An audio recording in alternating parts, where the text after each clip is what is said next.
Welcome to Dexters classes. मैं जसबी। जैसा कि यहाँ मैप में देख पा रहे हो, भारत और म्यांमार के बीच में करीब 1600 किलोमीटर लंबी अंतर्राष्ट्रीय स्थलीय सीमा रेखा है। इस स्थलीय सीमा रेखा पर हमारे 4 राज्य अरुणाचल प्रदेश, नागालैंड, मणिपुर और मिजोरम स्थित है। इसके अलावा दोनों देशों के बीच में करीब 2276 किलोमीटर कोस्टल लाइन है, जो कि बंगाल की खाड़ी में स्थित है। भारत और म्यांमार के बीच में सांस्कृतिक संबंध बहुत गहरे हैं।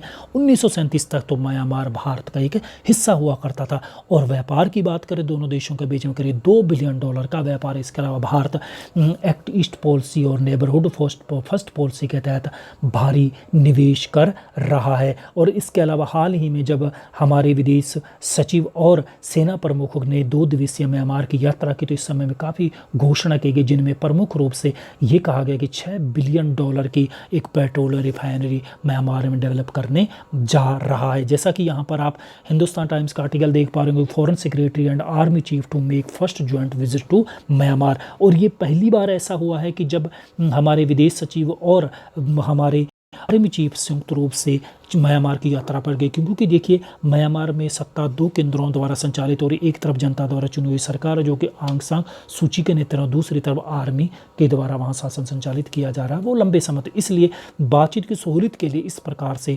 हमारे रक्षा सचिव के साथ साथ आर्मी चीफ को म्यांमार की यात्रा पर भेजा गया। तो आज के वीडियो में इसी पर बात करेंगे कि भारत कहाँ कहाँ डेवलप कर रहा है और कहाँ कहाँ निवेश कर रहा है। म्यांमार में बने रहेगा वीडियो में आगे बढ़े उससे पहले निवेदन है कि यदि चैनल को सब्सक्राइब नहीं किया है तो चैनल को सब्सक्राइब कर लीजिएगा। अब हम बात कर लेते हैं दोनों देशों के बीच में संबंध। तो ये तो हम बात कर चुके हैं कि 1937 तक म्यांमार भारत का हिस्सा हुआ करता था। सांस्कृतिक संबंध बहुत गहरे हैं, लेकिन सुरक्षा की दृष्टि से म्यांमार बहुत महत्वपूर्ण होता था। इसलिए जब से 2014 से प्रधानमंत्री नरेंद्र मोदी सत्ता में हैं, तब से इन दोनों देशों के बीच संबंध को मधुर करने में मोदी सरकार ने पूरी ऊर्जा लगा दी है। और आप अंदाज़ा इससे लगा सकते हैं कि म्यांमार और भारत के बीच में इन करीब 6 सालों में लगभग 7 यात्राएं हो चुकी है दोनों देशों की एक दूसरे के यहाँ, जिनमें 2 बार हमारे प्रधानमंत्री नरेंद्र मोदी और 2 बार ही वहाँ की आंग सान सूची भारत की यात्रा पर आ चुकी हैं। हालांकि 1990 और 1980 के दशकों की यदि हम कंपैरिजन करें तो उस समय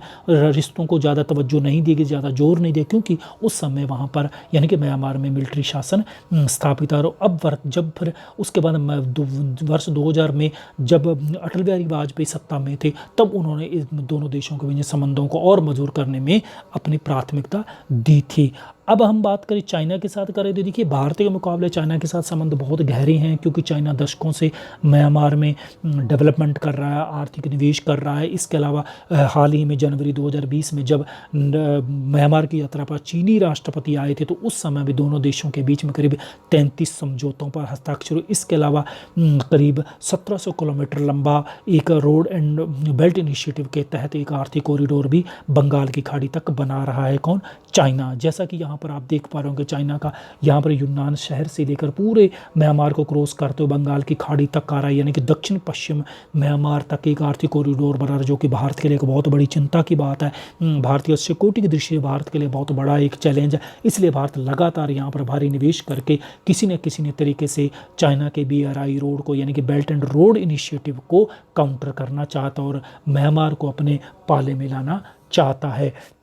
यदि हम भारत की बात करें तो हाल ही में विदेश सचिव आर्मी चीफ की यात्रा इसीलिए हुई थी, और इस यात्रा के दौरान ही यंगून के थान लिन क्षेत्र में $6 बिलियन की लागत से एक पेट्रोल रिफाइनरी बनाने की भारत के द्वारा घोषणा की गई है, ताकि म्यांमार की जो आज 70% निर्भरता है चाइना पर, उसको कम किया जा सके। इसके अलावा यदि हम बात करें कोविड-19 से लड़ने के लिए भारत की दवाइयाँ भेजी गई, करीब 3000 वॉयल्स रेमडेसिविर दवाई उपलब्ध करवाई गई। इसके अलावा भारत 31 मार्च 2021 तक म्यांमार से करीब 1.5 मिलियन टन उड़द का भी आयात करेगा। और जो भारत के साथ सटा हुआ बॉर्डर है यानी कि मिजोरम है, यहाँ पर भी एक हॉट ब्रिज बना रहा है, जिस पर $2 मिलियन की लागत आएगी।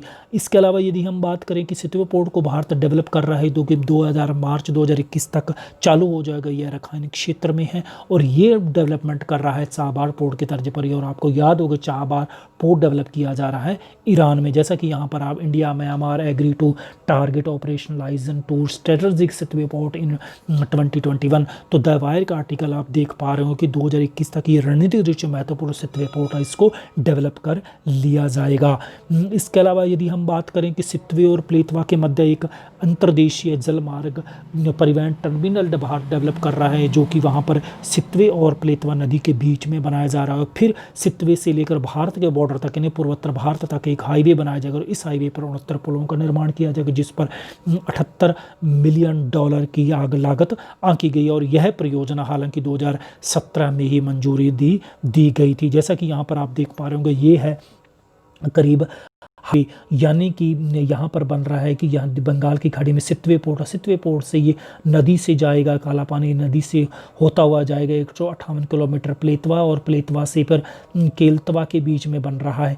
तो फिर वहाँ से भारत के पूर्वोत्तर के जो मिजोरम है वहाँ से कनेक्ट होगा ये, यानी कि करीब आप ये देख लो 129 और 158 प्लस किलोमीटर लंबा। और एक इधर से हम बना रहे हैं कि कोलकाता से सीधा जोड़ा जा रहा है, ये सी रूट जोड़ा जा रहा है, जो होगा 539 किलोमीटर लंबा। और ये बनाया जो जितना भी ये डेवलपमेंट किया जा रहा है, ये जा रहा है कलादान परियोजना के तहत किया जा रहा है, जिससे कि दोनों देशों के बीच में एक परिवहन के गलियारा डेवलप होगा। पूर्वोत्तर भारत में अंदर और ज़्यादा कनेक्टिविटी को बढ़ावा दिया जाएगा और म्यांमार के साथ दोनों देशों के साथ और ज़्यादा कनेक्टिव, क्योंकि देखिए पूर्वोत्तर के राज्यों के साथ म्यांमार के सांस्कृतिक संबंध बहुत ज़्यादा है। वहाँ पर दोनों देशों के बीच में पर्सनल रिलेशन बहुत है, लोगों का आवागमन आसपास रहता है। और इसके अलावा फिर दोनों देशों के बीच में और भी बहुत सी सीमाओं पर प्रोजेक्ट लगाए जा रहे हैं। तो ये था फ्रेंड्स हमारा आज का वीडियो। वीडियो पसंद तो लाइक कीजिएगा, शेयर कीजिएगा, चैनल को सब्सक्राइब नहीं किया तो चैनल को सब्सक्राइब कर लीजिए। मिलता हूँ इसी प्रकार का वीडियो सुनने के लिए आपका बहुत बहुत